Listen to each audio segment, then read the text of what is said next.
I have some prepared remarks because OCD is a horrible thing. I'd like to start out by saying that thank you everybody for being here. I know Eric and Janelle really appreciate it. I'm not sure there's anything that I can say about these two that you don't already know. I mean, your friends, your family, you already know what they're like, the value these two bring to your lives. I've only known Eric for the past couple of years, in truth. I met Jenn first, but I owe it to both of them to express what they mean to me. And I've never really had the guts to do that to them, right to their face. So I hope that I can do that to you. Hopefully it'll mean to them what I hope that it does. I met Janelle all the way back in 2002 at a store that we both worked in. I'd never spoken to her before.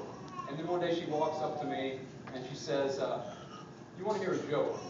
I thought, sure, I'm game. And she proceeds to tell me, this won't come as a shock to her family, maybe to some of you, the most inappropriate, wretched, reprehensible, inappropriate joke that you could tell to your friend, let alone someone that you just met. She walks away immediately, and I'm flabbergasted. I'm speechless. My mouth drops, and I think, that was awesome. For the next 8 years, we really shared some of those early 20s, really difficult times in your life. Relationships and careers and friendships and your life changing.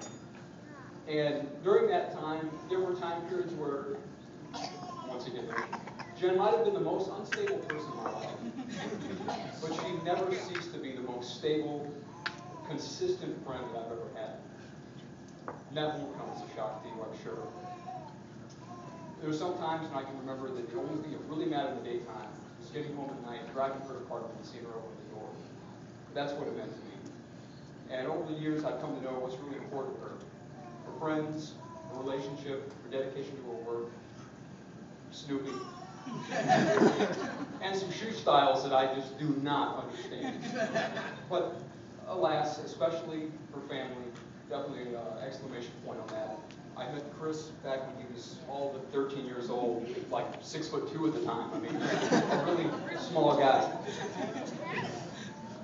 And despite what you may have heard, it's not always fun for the friend to meet the boyfriend. It can be kind of nerve-wracking, and it took Eric about 5 minutes to break down all my defenses and show me what kind of a person that he was. And Janelle never seemed so happy and complete as that time, which of course made me extremely happy. Eric's a strong, confident, humble guy, and with all that he could brag about, he never does. He's a Marine, as you can see from the uniform. He knows about 10 different ways to kill you with his bare hands. And make no mistake, he will use every single one of those to defend you if you're his friend. I think Eric's military training will come in handy during his marriage. I mean, imagine the premarital skills of things like enemy evasion, hand-to-hand combat, hostile environment survival, and resistance torture techniques especially.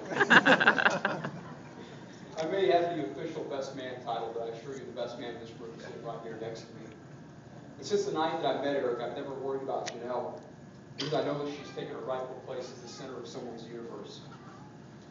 I'm forever proud of you both, not for finding true love, but for the ability to recognize it when you had it. Charles Schultz wrote that all you really need is love, but a little chocolate now and then doesn't hurt. And I think what he was trying to say was that it takes a little more than just love. It takes effort, maybe a little help from your friends to make it really work. And now that you've taken the extra step to formally make it official, your lifetime commitment to each other, every step you take from here forward will be with my blessing, my admiration, and my unconditional love. Eric and Jenn Stutzman.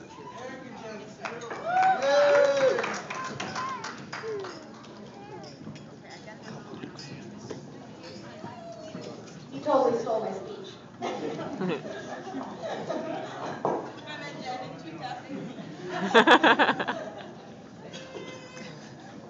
Okay. I met Jenn back in 1981 and frankly didn't care much for her.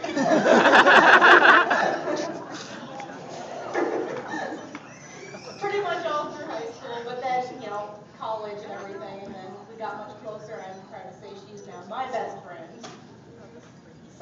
going to give you the history of these two from my standpoint. So she calls me and tells me there's some guy she met at the mall who handed her his number and said, "You can call me if you want." And she said, "He's really nice, but he always looks so serious. So I don't know. He's really nice, but I don't know." But I think the point for her was that when our grandfather died, and he called her randomly out of nowhere, and she had talked to him once or twice, and she's like, it was really nice, very, very difficult point for us. And she kind of knew right away that this was somebody a little bit different. She says, I don't know. And I said, and you can thank me for this, these are the words that change your life. Well, what else are you going to do tonight? She came home, and the rest is history. The moment I met him, I liked him. He offered to help me feed my newborn. Yes. I go to walk out of the room, and he says, "Can I help you with something?" And I said, "I have to feed my son." He watched my newborn daughter when we had to take Owen to the hospital. He's always been great. I've loved him to pieces since the day I met him. I really have. First person, my husband didn't say, "Do we have to hang out with them?" Absolutely loved him.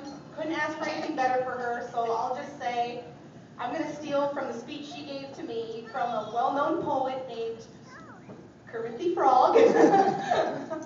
That life's like a movie, write your own ending. Keep believing, keep pretending. We've done what we've set up to do. To the lovers, to the dreamers, and to you.